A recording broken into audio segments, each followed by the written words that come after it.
Hi, I'm Valerie Janice. I am the Outreach Resource Technician for the Waxahachie TB Library, and today in the Librarian Explains, we are going to talk about the Big Six. When we are doing Big Six, there are 6 different levels that we talk about, or steps. Level 1 is task definition. This is defining the information and identifying your information needs. Ask yourself what, who, when, where, how, and why. When you do this, it helps you figure out what your topic is, because that is what task definition is. It's finding what topic you're going to cover. You can also use mind maps, such as what I did here. You can look at Indigenous businesses and say, okay, what are we going to talk about? We're going to talk about art businesses, Indigenous businesses, and then we're going to focus on art. And then who, so we talk about the different tribes and compare and success stories. And when, so past versus present, compare the past versus present, suggest for future successes. And then how are they doing it? Planning, business planning, funding, regulations. And then why is it important? So the issues that come up with the different appropriation and commerce and different things. When you ask yourself why, and you list 3 things of why it's important, this can help you figure out the topic and if there's enough information on that topic to cover. Level 2 or step 2 is information seeking strategies, determining all possible sources and selecting the best sources. This is looking at all the different sources you can have, whether that's books, magazines, newspapers, websites or articles, interviews. So that's really important to think about, okay, where can I find this information? If I'm covering residential schools, am I going to find anything in Rolling Stones or the teen magazine? Maybe not. But I might find some in current news or the past news. I might be able to find some interviews with residential school survivors. So that's really important to think about when you are covering that. Level 3 or step 3 is locating the sources and finding information within those sources. This is using a highlighter if you printed off your paper and you're trying to find where the information is within that article.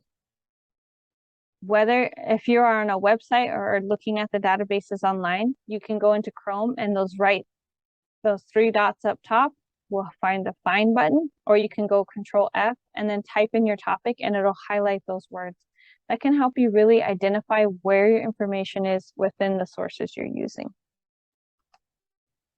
Level 4, step 4 is use the information, engage with it, read those books or articles, listen to the audio files, watch those videos, and touch and manipulate those items. If you're covering cradle boards or moccasins or pipe bags, quill work or beadwork, if you are able to manipulate and touch those items, it's really important that you can help you understand how to present that to somebody else.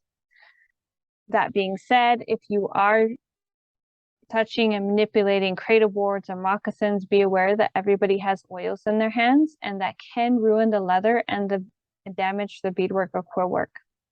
I also added this gentleman here with the VR because eventually we will probably be using virtual reality to meet with people for interviews. We will be able to manipulate and interact with different things virtually.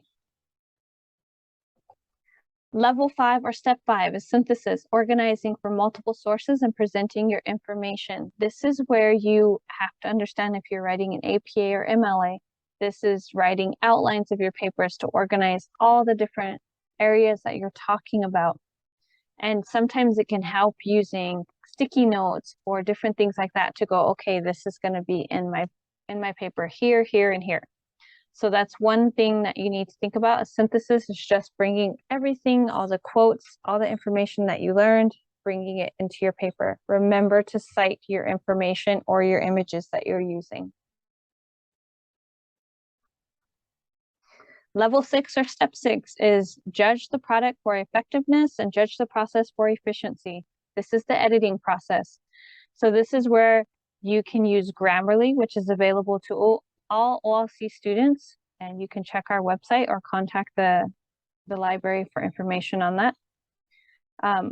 But you can also, what's really beneficial is if you can have somebody else read your paper and check for redundancies where you're repeating yourself or any part that doesn't quite make sense and they have questions about. If you don't have that available to you, I suggest walking away from your paper and then coming back to your paper later on and reading it out loud. When you read it out loud, if you're stumbling or halting when you're reading it, those might be the sentences that need to be rewritten. Once you get done with the editing process and you check over your paper, that's when you start submitting it. Just want to say good luck on your research. If you have any questions, please contact the librarians at Wakasapa ATP Library, and have a great day.